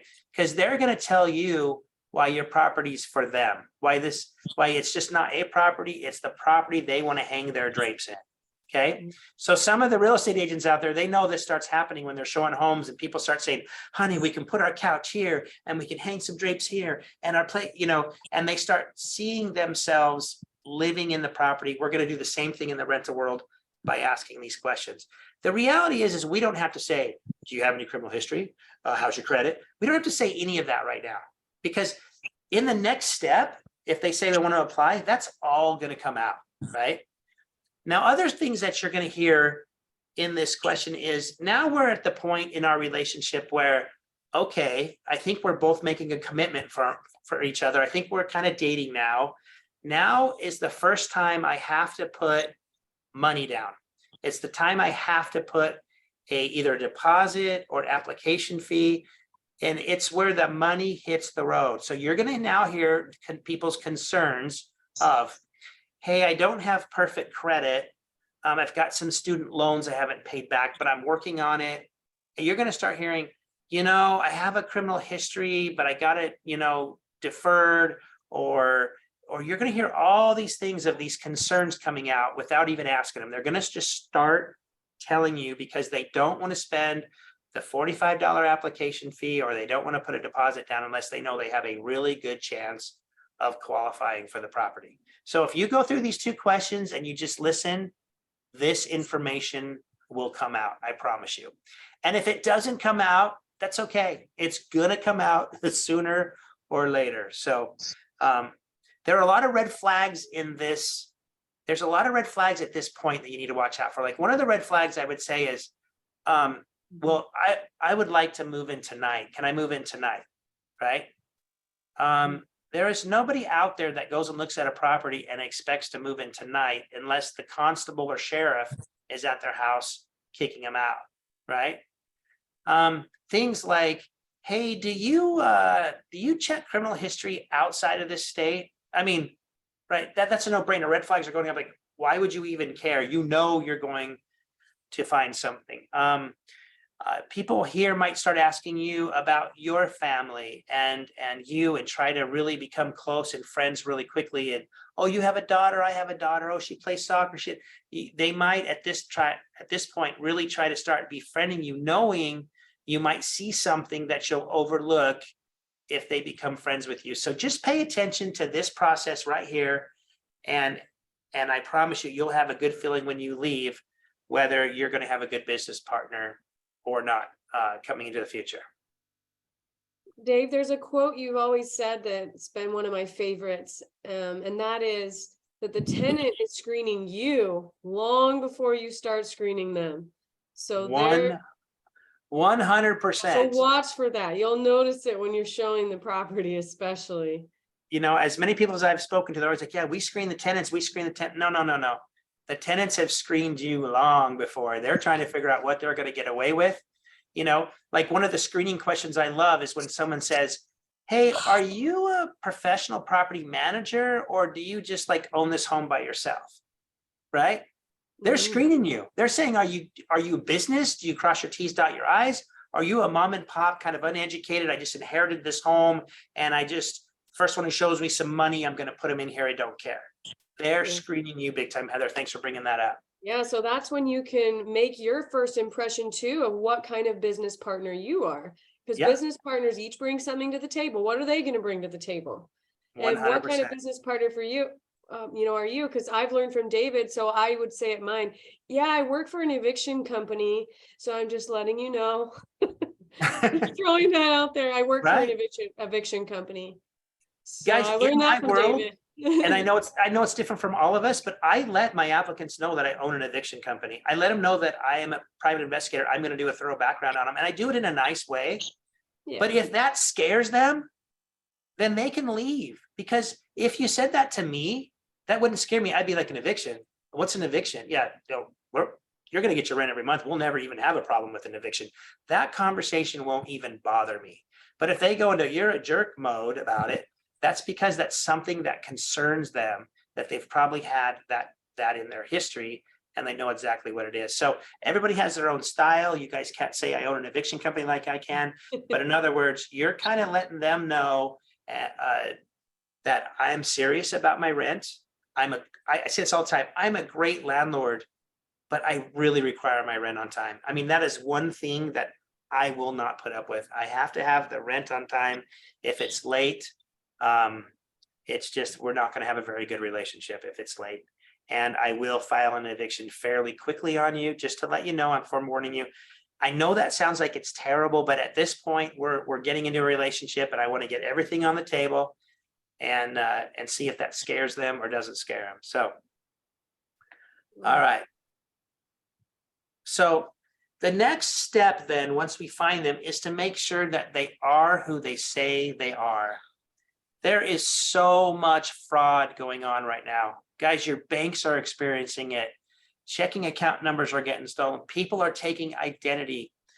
We had a landlord come through here from Texas, and he applied. He submitted his driver's license to us. We checked him out, made sure he was a landlord. He looked good to us on paper, okay? Then he had a tenant come in, and he set up a rent pay. And then the tenant, who we later find out is actually the same person as the landlord, starts trying to pay their landlord with other people's check numbers, right? With other people's routing numbers and account numbers. So because we do all these thorough checks, we catch this, nothing transpires. We're just like, something's weird going on here. Mm-hmm. I call the landlord in Texas and I said, hey, Bob, have you set up an account with Rent Perfect? He's like, no, I've never even heard of Rent Perfect. I don't even know what you're talking about. He was a little leery to talk to me. I said, let me tell you, I'm a private investigator and somebody has applied with our company using your name, your social, your date of birth. They've done everything they can to represent you. He's like, I it wasn't me. He says, but I know what it was. Capital One had a breach. They got my license out of the breach. They got my social, they got my date of birth. And I've had all kinds of nightmares because when you have a breach, your information goes online. People buy it, people use it. This poor guy was getting tagged, and they had somebody out there that thought, wow, we can trick Rent Perfect, and we can come in as a landlord and come in as a tenant and start paying rent and using other people's account numbers. Couldn't do that with us. We're too smart for that. We double check what we do. But my point is there is so much fraud out there right now. And I'm sure you see it in Boston. We see it in Phoenix. It's across the country. The reason I say that is we need to make sure that the person who's applying with us is really that person. So Rent Perfect has things in place where they upload their driver's license, they upload their paycheck stubs, they upload social security cards if we need it. And we go into government websites and verify identities to make sure that this person really exists. There will be people that apply with you that have been told, no, you can't live here. No, you can't live here. And they'll start changing their date of birth. They'll start changing the spelling of their name. They'll start using their child's social security number, right? I'm old enough that when I was 16, I had to go down to the social security office and apply for my social security card. But what happened in the 1970s was divorce rates in like 1974 went off the charts. And towards the end of the 70s, both parents that were divorced were claiming the children on their tax returns. And the government said, wait, we can't track all these kids because we don't have a number on these kids. So they came out in the 80s and they started saying, we are going to issue social security cards when you're born. So for some of you older, you know your grandkids have social security cards, or you got social security cards for your kids when you were younger. When you ruin your social security number and you have a card at home in your file, you grab it and you start using your kid's identity. And we're seeing by the time they're 18, we're like, how is your credit so bad and you just turned 18? How did you buy a car loan when you were 4 years old, right? I mean, so fraud is out there. And so if you're just submitting something into a criminal background check company and they're just going off of your word and that's the data, you might be running a criminal background on someone who doesn't even really exist. And so identity is so important to Rent Perfect. We make sure we know who is applying with you before we even start the criminal background, the eviction, and the credit checks. Okay. So I'm going to ask everybody on this call, and I think I know the answer. How much data do you want on a person? Do you want their identity data? Do you want their criminal data? Do you want their eviction data? Do you want their credit? Overwhelmingly, yes. The more data that you can get on somebody, the better decision you can make. The better decision that runs through your criteria to see whether you have a new business partner or not. When you use a private investigator versus an instant database company, and you know it's an instant database company when you submit something and you get immediate results back. That is an instant database company. When they return no record found on those companies, they're not saying they don't have a criminal, they don't have an eviction. They're just saying in our database, they don't have any of those records, okay? We as private investigators, we go to the source, we go to the courts directly. We don't use an in-between person that has gathered data from all over the country. That is very important, and you'll see the difference. Let me tell you about eviction data. Eviction data is the hardest data to get to a landlord. And here is why. It's a civil record. Civil records do not have your social security number in the court file. They don't want that data in the court file. They don't have your date of birth. They have your name that was on your application, if it was the correct name. So we're hoping that we even have the correct name. And they have an address of the eviction. So we have to cross-reference name and address. That poses to be a lot more difficult.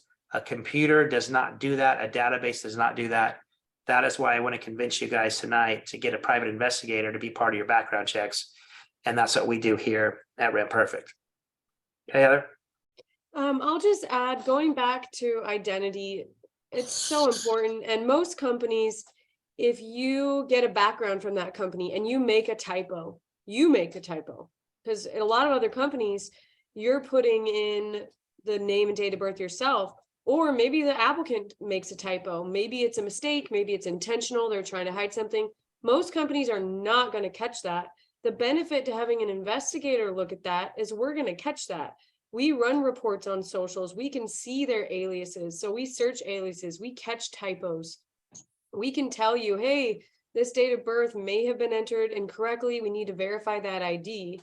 And in addition to that, we can see the data that it's input, but you need to see these people.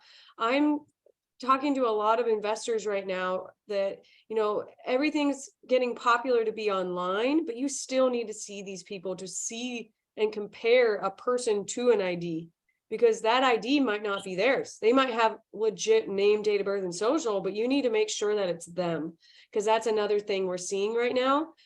People are using siblings information to apply for rentals. Maybe they have a criminal record, maybe they're currently being evicted, so they're using their siblings. That's a big thing we're seeing right now. So I'll just add that into the mix. Just make sure you see them, even if it's a Zoom or a video call.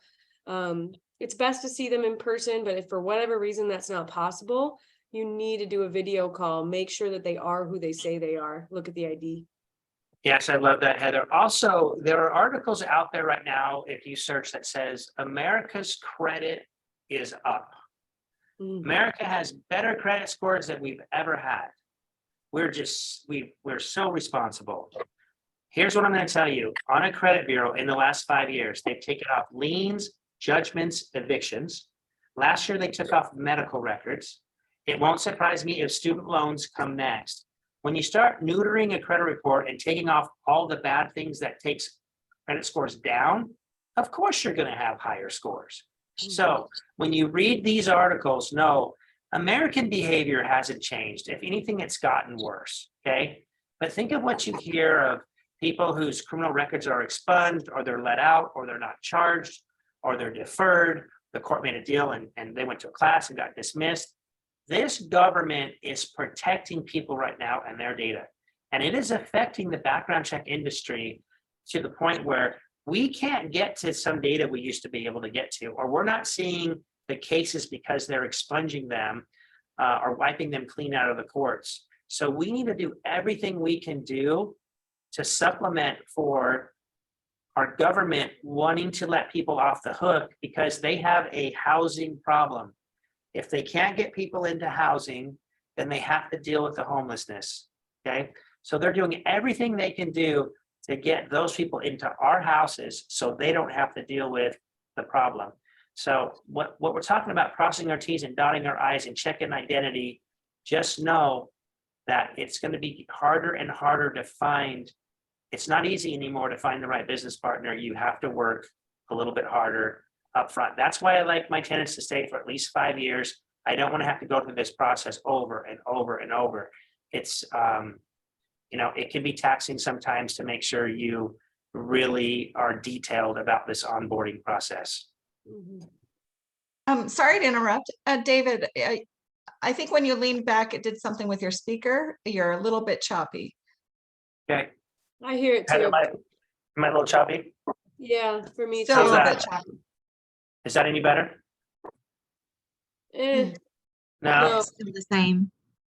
Well, I don't know what I leaned back and touched, but Can you let maybe me know if that's any better. Yeah, try unplugging it and replugging it in. Yep. Okay, Okay. give me just a quick second. I'm sorry for that.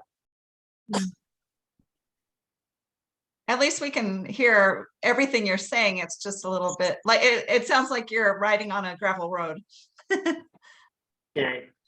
Heather, go ahead and take over for a little bit. So, Dave, let me ask you now, though. I was under the assumption that you cannot deny a tenant based on criminal history now. Is that correct? Can you hear me okay?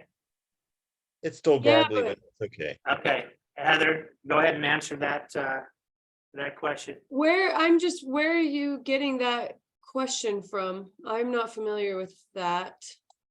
I saw some sort of newspaper article, an online digital article that this is forthcoming, or it's gone into effect, and I haven't had a chance to validate it yet, but that's what I heard is next in line. Okay, so I'm hoping you can hear me. Yeah, Yes, that's much better. Okay. So I would 100% not even worry about that article, and this is why. There are jurisdictions out there that are really limiting using criminal backgrounds for screening.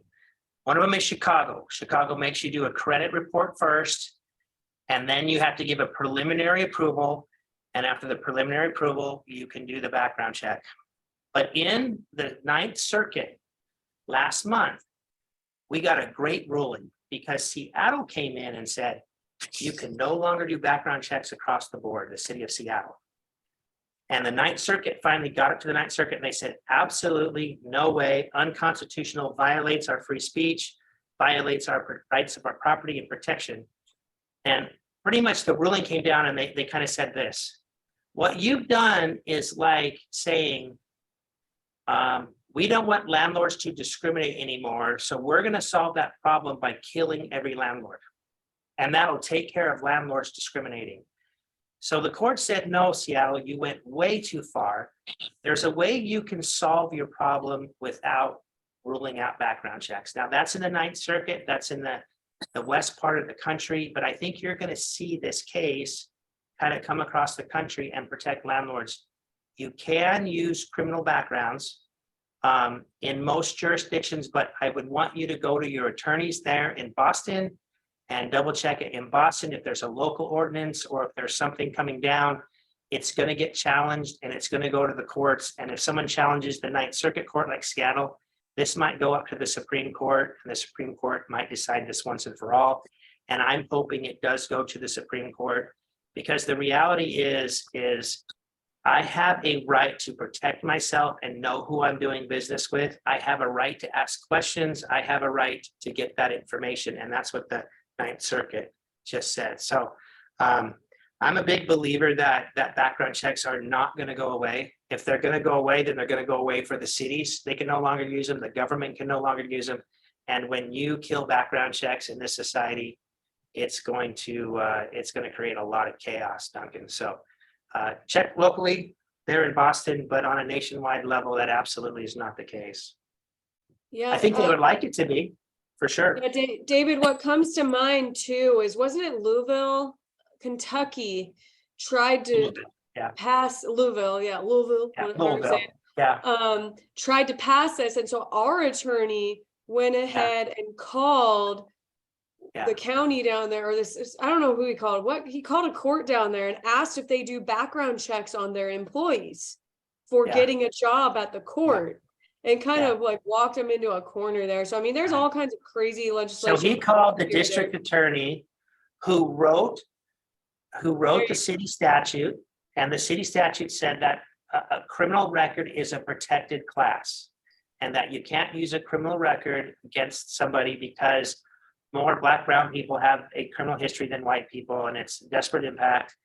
And so he went and called the attorney. The attorney said, well, wait a minute, does your city run background checks? He's like, yeah. He's like, listen, are you going to sue me over this? And he's like, no, I'm just asking what your intentions are. He's like, we're not really going to enforce this. We just wanted to put this out here. So he kind of ran a little chicken on that city law in Louisville. And I haven't even heard if that's even affected those guys. No one's called me and said, yeah, it's killing us. Yeah. We might follow up on that and see, but there's been attempts and there are people who want to do that, but I just don't see it. You have property rights in this country and you're really violating my property rights, my freedom of speech rights. The court didn't see this as a commercial speech. They still saw it as a landlord having private speech. And so that was good news for us. But thanks for the question, Duncan. Yeah, and that even being said, the good news is we are a screening company. We see so much data. So, the good news is when someone has a criminal record, and I'm not talking about one criminal record, when someone's a career criminal, there's a correlation with the rest of their behavior, because you never want to look at just one thing when you're screening someone. You never want to just look at one part. You need to look at all of it: the identity, the criminal, eviction history, rental history, income, when you look at things as a whole, you see patterns, and that's what you're looking for. So we had landlords in Seattle use us, and during that time when they couldn't use criminal history, the brave souls that kept their properties, because most of them were selling, we said, just raise your credit requirements and that'll take care of it. Because there's very few people that have, countless criminal records that are the issue that have good credit. It just doesn't happen. It's not very common. So It's just responsibility, right? They're either responsible in most things or all things in their life, or they're not responsible in most or all things in their life. So yeah, we definitely don't see 750 credit scores with someone who's been in and out of prison their whole life, the repeat criminal. So, yeah, all right, it's because of different. time, Heather, let's move on. All right. We gotta go. Okay, so number 2, I want to talk about getting back to the basics and spending less time on your rentals and being healthy is we're going to save time by streamlining your onboarding process using technology. Okay. We at Rent Perfect are no longer using the word onboarding. We have replaced that with what we call oneboarding. Okay. So everything in the Rent Perfect system is made to do in under 1 minute. Okay. We know that if we can set up a program that's simple, clean, clear, crisp, we know that you will use it and you will love it and it will make your life easy. So Heather, I'm going to have you go to the next slide, come through here. And in our onboarding, listen to this, guys. You can invite somebody to apply at your property in less than 21 seconds. Okay, I can be having lunch with my friends and I get a text or a call saying, hey, I saw the property with you. I want your property. I can say, okay, great. I already have their cell phone number. I get their email address. I go into my Rent Perfect app. I put that in there. I push a button and they're off filling out their application, uploading their IDs, their payroll stuff, anything that I require, they're off working. I'm back to lunch. I'm back to having a great time with my friend, okay? While they're over there working. If they want my property, they're gonna work for it, okay? If it's done by time I'm done with lunch, I'll get a text saying, hey, they completed their application. I get to see now, I don't like instant criminal data, but credit comes to you instantly everywhere. It's the same report, right? I love to see the credit score and to see how they take care of their bills. And so within seconds of the time they finish that application, I've got the credit report, which tells me, are we in the right ballpark? Do we have at least someone who can pass the credit criteria? And that tells me a whole lot. And this is in a matter of maybe 15, 20 minutes from when they ask to apply and fill out the application, okay? I can review the criminal and eviction history within 28 seconds. And the reason I put that is we put the data that you need to see right in front of you. We know what you're really looking for, all the case detail and all that stuff that's unimportant. If you want to go study that and read the docket sheets, and great. But we put all that criminal and eviction history clear, crisp, open, it's pending, it's a year old, it's 2 years old. We put that so you can view it and see it and know it right away. This is what's amazing. Once you find that business partner, you can prepare a lease in under a minute. I did it in 53 seconds. Now, that's unheard of. I used to pull up a Word document and be writing over the last lease I wrote, saving it and putting in, new amounts and then it's scanning it and sending it to them and wait for them to sign. Right now, I prepare a lease wizard. It goes and asks me all the questions. It knows most of my information already in my Rent Perfect portal. I send it off. They electronically sign it. I electronically sign it. They have copies. I have copies. They never have to call and ask me, hey, can I get a copy of my lease? You already have it in your portal.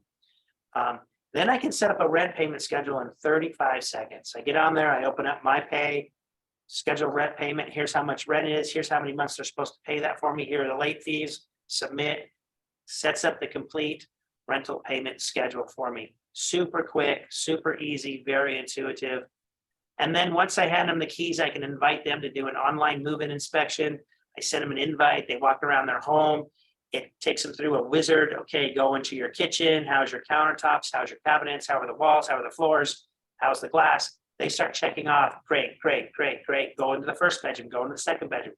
Go into the second bathroom. Go into the garage. And they fill out this whole thing. And if they find something, they take a picture. They make a comment. And everything is well documented. They're doing all the work. I didn't have to go over there and walk through it with the clipboard. and keep that sheet for the next 5 years and go back to it or take pictures and keep them on my phone. And then I lose my phone and lose my data and lose the pictures. Everything on the move-in inspection is kept right in your portal. You can get to it anytime. You can get to it 1 year, 2 year, 5 years, 10 years down the road. It's an awesome system. The nice thing is when we built Rent Perfect, we actually built it for the lazy landlord, okay? We built it to make the tenants or the business partners do all the work, where you're just facilitating the processes really quickly on your side, staying in control. They're really doing all the work and uploading all the data. If they want my $300,000, $400,000, $500,000 unit, then that's what they're going to do. If it's too hard for them, then it's going to be too hard for them when they lose a job and they have to go find another job. I don't mind my applicants working a little harder than usual. That's actually something that I want to see in them, that they're go-getters and that they're problem solvers. So when they have any issues while they're living with me, they'll use that same diligence and take care of their problems instead of turning it into my problem. So that is what we're all about. It's our onboarding process. It's followed up by a deep background behind the scenes, but really the interface is so clean, simple, and easy. Like I said, it's less than a minute on each time that you go through it. All right, Heather, let's move on. Duncan, how much time do I have? Oh, you're, 22 minutes. Yes. 22 minutes. We're doing great. Okay, I Yeah. promise you we'll finish within 22 minutes. In fact, we'll finish within 10 minutes and have enough time for questions and visiting if that's what we need to do. Okay. Awesome. Number 3, let's make collecting rent easy every month. This has completely and totally changed my life. When I bought my first rental property, it was real easy for me to collect one check, have them drop it off at my house, put it in the mail, bring it to my office, have me go by their house and get it, once a month. I was working hard, but it was just one, and I was happy to get the rent. Then I've got 2 and 3 and 4 and 5, and now I'm up to 17 homes. I don't have a property manager. I run several companies and manage all of these myself. I would wake up in the middle of the night. Some of my rents were due on the 1st, some on the 15th, some on the 20th. And I would wake up as I got to 4, 5, and 6, and I'd say, oh, wait a minute, did I get that check? Did that come in the mail? And I started realizing that I was unorganized in my rental collections. And so I went to work in Rent Perfect and said, if I'm going to build this for anybody, I'm going to build it for me.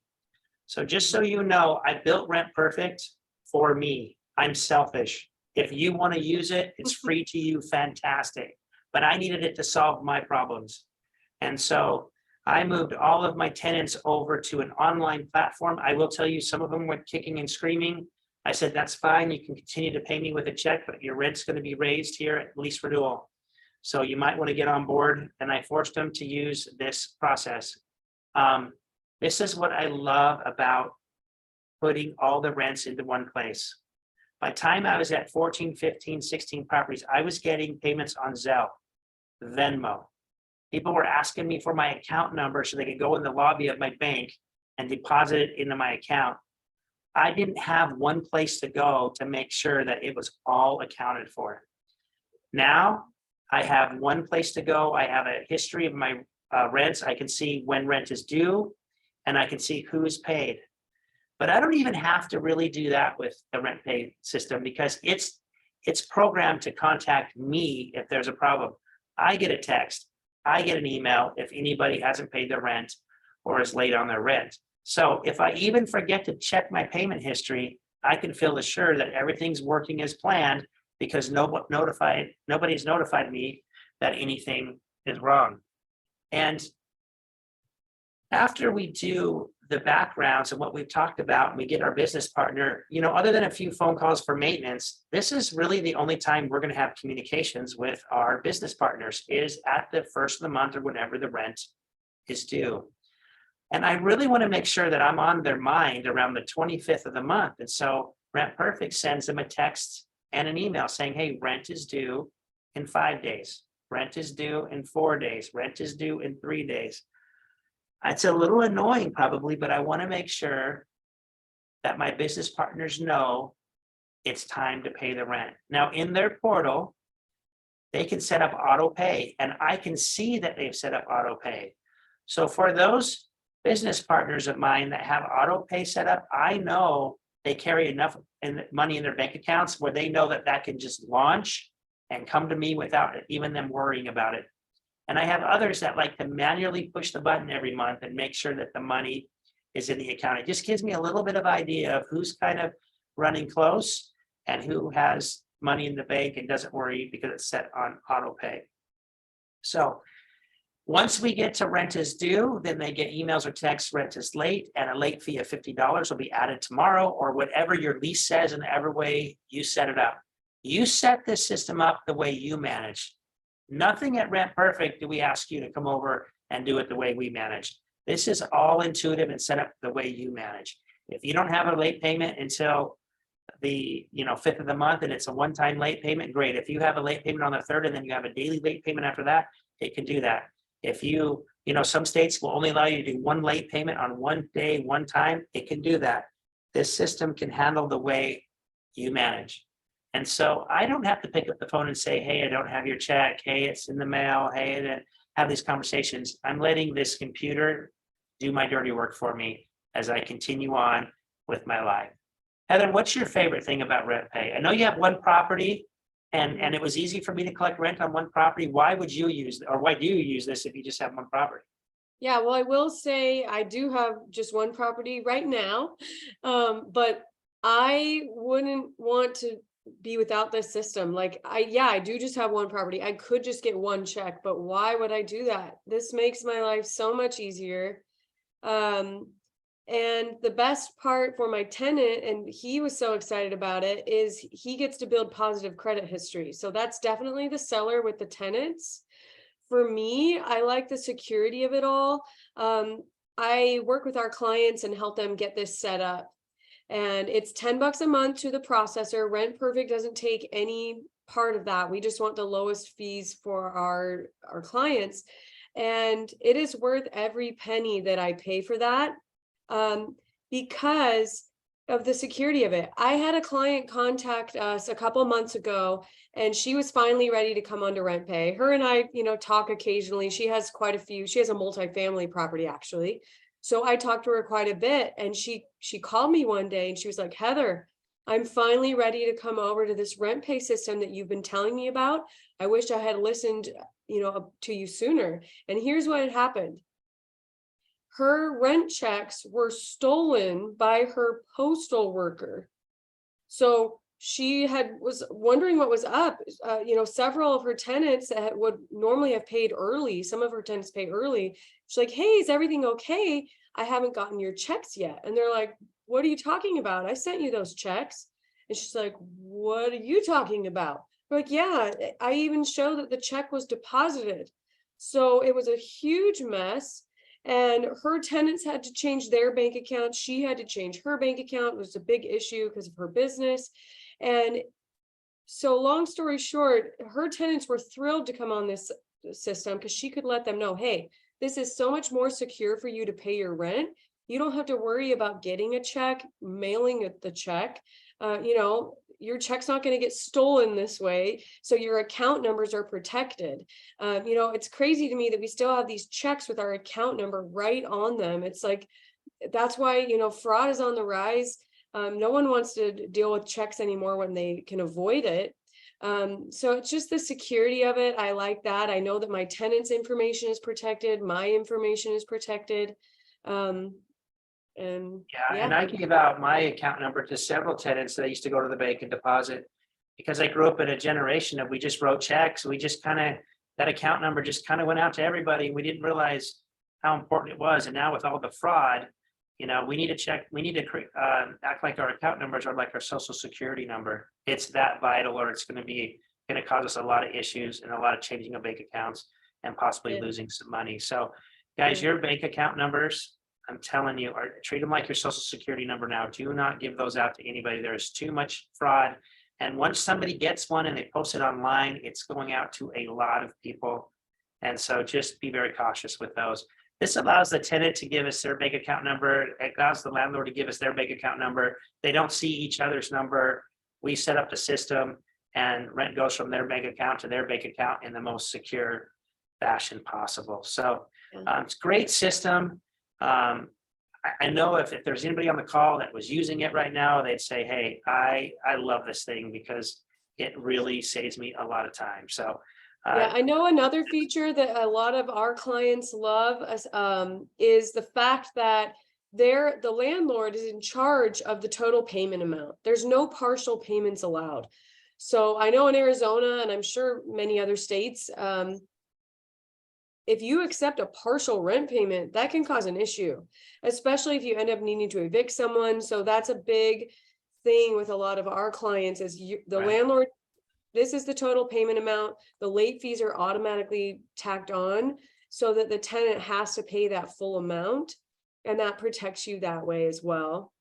yes, and Heather, I had a tenant down the road, you've heard the story, but she would write the check on the first, and I think she was hoping that I would come by her house and pick it up because it would sit on her island. And I would call her around the third and I'd say, hey, are you gonna run the check over here? And, oh, I'm so sorry. Yeah, my daughter was in a dance competition and it seemed like her life Mhm. her busy life got in the way of getting the rent check over to me. And so I would get it on the 5th, and my lease says, hey, if you don't pay by the 4th, there's a $50 late fee. So she would drop that check off or slide it to the door, text me, hey, I just dropped it off. And when I would get it, there was never a late fee on it because she wrote it on the 1st, right? And then I had to make a decision. Do I go over there, take my time, return her check to her? You owe me $50 more. Is that worth my time to go over there to get my $50 more? And every time I'd say, it's not, you got paid rent, just cash it, move on down the road. But because I let her get away with that, it was the 3rd, the 4th, the 5th, the 6th, every month. And remember my quote about your own asphalt? That was my fault because I was letting her get away with doing that without any consequences. She was one of the ones that kicked back when I said, you're going on this rent pay system. So now if she ever pays the rent on the 3rd, 4th, or 5th, I'm like playing dumb. Oh, I don't know how to back out that late fee. I mean, it's just the computer that does it. And man, I'm so sorry. You got to pay it. But man, next month you might want to be on time. She pays on the 29th of the month every time now, has not been late since we put her on this system. Okay.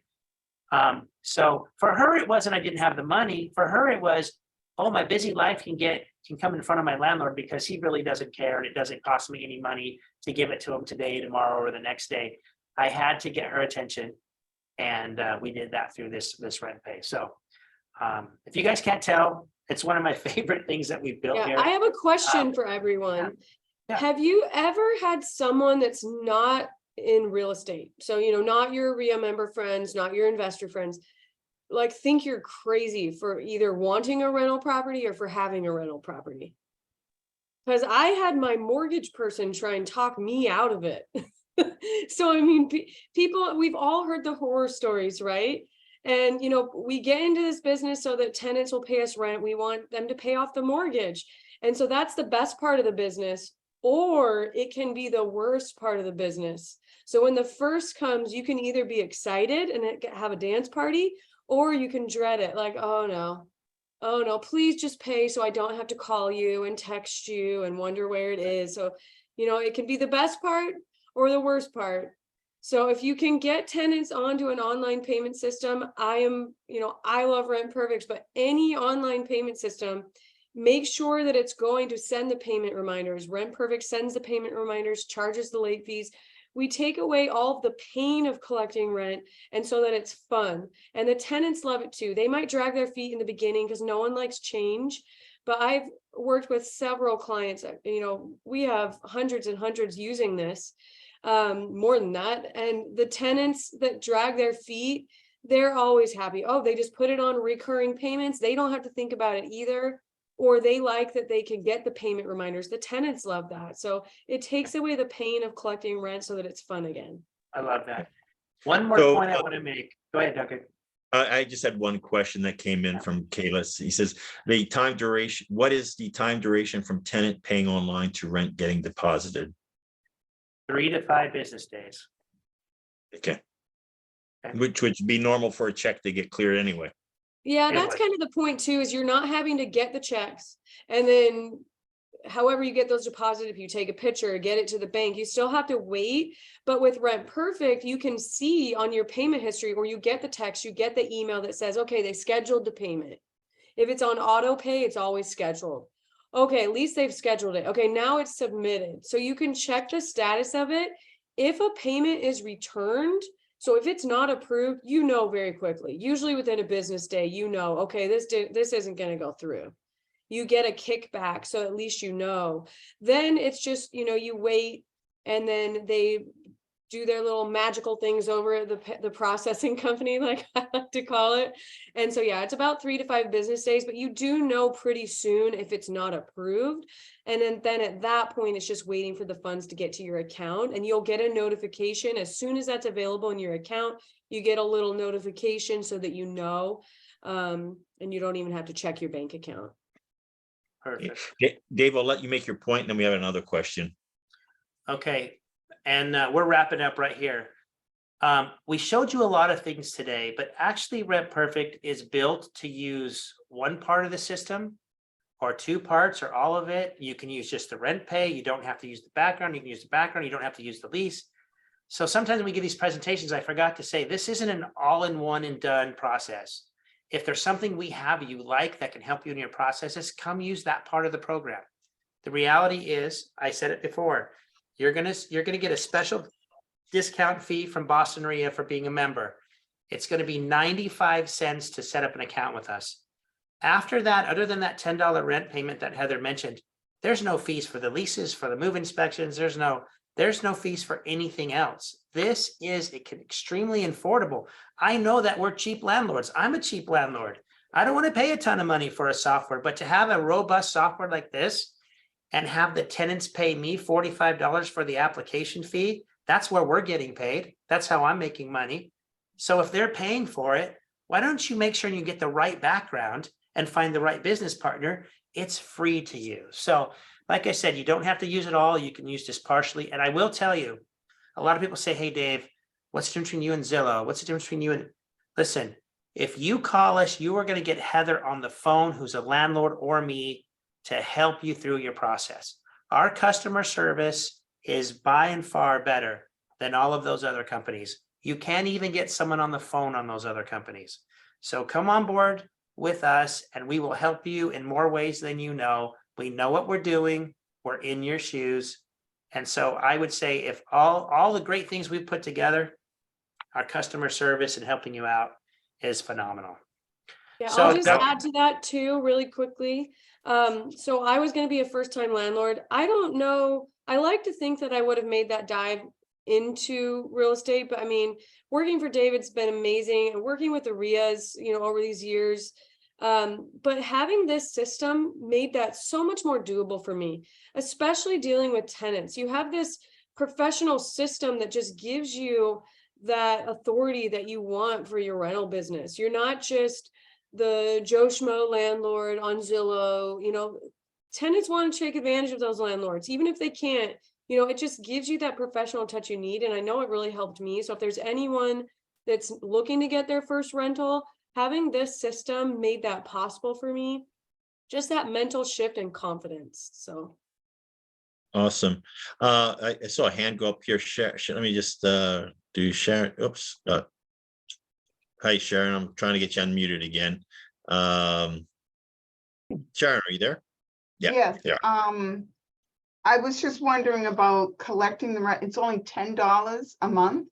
That's all you pay for the reminders and everything else? $10 a month that goes to the processor, but it's $10 per bank account. So I have a couple LLCs that I put all my properties into. I don't have an LLC per property. So I pay $20 or $30 a month for 3 LLCs, and I put 4 or 5 properties into the same bank account. So I only pay $30. I don't pay per property or per their bank account. I pay per bank account that I have. Thank you. Mm-hmm. Sounds Smoking great. deal. Yeah, guys, I have put, for our members, the rental perfect brochure in there, so you can get more information about that. Question for me, Dave. For those of us who still like to put our properties and property management to handle the maintenance aspect of it Mhm. and that sort of thing. How would that process work? I have a lot of clients that just require their property managers to use our system. They can see it, the property managers can see it. They can weigh in on, yeah, this person passes the criteria. So, property managers use us all the time. This isn't just for small business. This is a program that a professional company can use all the way down to a person who owns one or two properties. But yeah, it's for everybody. And Duncan, one more thing we're getting ready, and you're going to learn about in Vegas real quick. We're getting ready to launch a work order program that is amazing, that you'll be able to hire vendors with a couple pushes of a button right through your portal.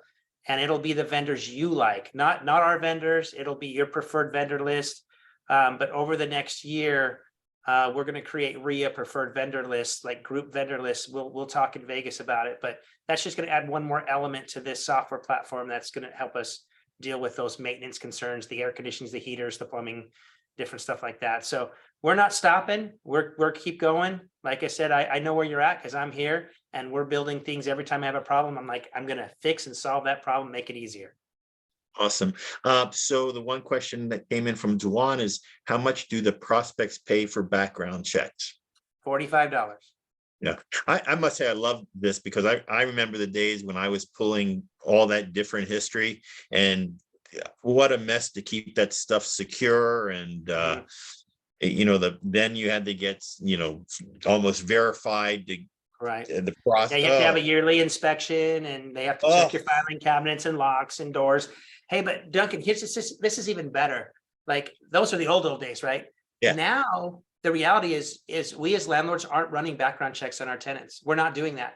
With Rent Perfect, the person comes in, pays the money, runs the background check on themselves, okay, gives us all the disclaimers, signs all the stuff with us, and then shares it with you as a landlord, which ends up being the same thing. We just make sure what they share with you is authenticated through our system. And so if anybody ever came to you and said, hey, you ran my background check, I didn't sign anything, you didn't have a right to do that. No, I didn't run anything. You ran it, you input it, you paid for it, and then you shared it with me. It takes away a ton of regulation about using people's personal information. And that's why now you can use Rent Perfect and not have yearly inspections and check your filing cabinets and your corporation names and all the garbage that we used to go through. And so, seriously, it makes it just so much easier to do. Yeah, and Yeah, it makes it a remember- soft pull, which is a lot of concern from applicants if they're applying to a lot of rentals, right? Right. It's a soft pull. It's not going to affect your credit score. They get a copy of their credit report. We have a lot of other cool things in the system too that we didn't even mention. One of them being we provide an FCRA adverse action letter. So if you decline someone that doesn't meet your criteria, you just click a couple buttons, send them the criteria. They already get their reports, so that part of the adverse action is taken care of. But yeah, it is the soft pull. That's absolutely awesome. Decline letters were a pain in the ass. Right? Yeah. I had Yeah. terrible tenants. They had trained me. I was trying to do spreadsheets and then putting it in the QuickBooks and like, oh Jesus, this is business. Property management was more of a job. It wasn't fun. We had a lot of doors. It was not fun. It was a bane of my life. I said, I didn't want to be a real estate investor anymore. Yeah, Mhm. 100%. Yeah. So guys, I have put into the chat the PDF about Rent Perfect. So please grab that. Great deal, 95 cents to set up your account, see what it's all about. I do say you can pick up the phone and get Heather like that. How did you have time to have a baby, Heather? Because you're always so responsive. Certain times of day, I might be like, hey, I can talk to you this time of day, but my 1-year-old might join us on the call, and she's so adorable. But just reach out to me. You can send an email to info@rentperfect. My email, actually, I'll type these in the chat. Thank you. And while you're doing that, we have podcasts every week we launch. We're on Instagram, Facebook. You type Rent Perfect into Google search, you'll see all the places we are. We just have attorneys on, we have regulation, we talk about changes in the economy, everything that has to do with housing providers We talk about it. This one coming out this week is on student debt, and should we count student debt against people? It's a hot topic right now, and the Supreme Court's getting ready to rule on whether it can be forgiven or not. And so just watch that podcast. I think it's going to launch on Tuesday, and we have stuff like that every week, just a 10, 15, 20 minutes, short podcasts, and just educate you, help you be a little better property manager. Yeah. Matter of fact, fantastic podcast. I think there's over 100 of them now that you have. We're creeping up on it. Yeah. Yeah. I about to say there's probably got to be close to 100. But yeah, guys. So this is going to end our evening. Dave, thank you very much for coming on board. Guys, just your last reminder to copy and paste everything in that chat to a notepad, because you will not see it after I press leave meeting. So you got some great contact information in there. Make sure you check out our website. After our convention, we're even going to have more benefits coming on, not only from David, but from ourselves, and a whole lot more. So guys, thank you for tonight. And I really appreciate you, David, coming on board and talking to us about this. Love Rent Perfect. And there will be a replay. It's going out to the rest of our members. Please call us for other vendor opportunities. But thanks, guys. Have a good evening. Heather, congratulations again on your little one. Thank And you. I think you should have at least 2, 3 or more, 4 more girls. Whoa. What? You make your hair go gray. Duncan, we do have a few people who are asking, how do I copy and paste the chat? So could you please walk them through that? You'll you. simply you'll see a little icon down at the very bottom of your screen, and it says chat, and it should open up the box. And then you'll just want to make sure you go from the top and then just right click on your mouse and scroll down, and then hit your right mouse button and say copy. And that will put that to your clipboard, and then you can copy it into any other sort of notepad or Word doc that you have. Again, my email is bostonreia. That's Boston, REIA @gmail.com. If you're a vendor, want to talk to me, or you're a broker, please get in touch with me, and we can share some exciting future plans and mortgage lenders of what we have coming in store. Everybody, we'll see you next month. Look out for us online. Have a great evening. Thanks for having us. Thanks. Super Thank you, guys. informative. Thank you. Thank you. See you in Vegas.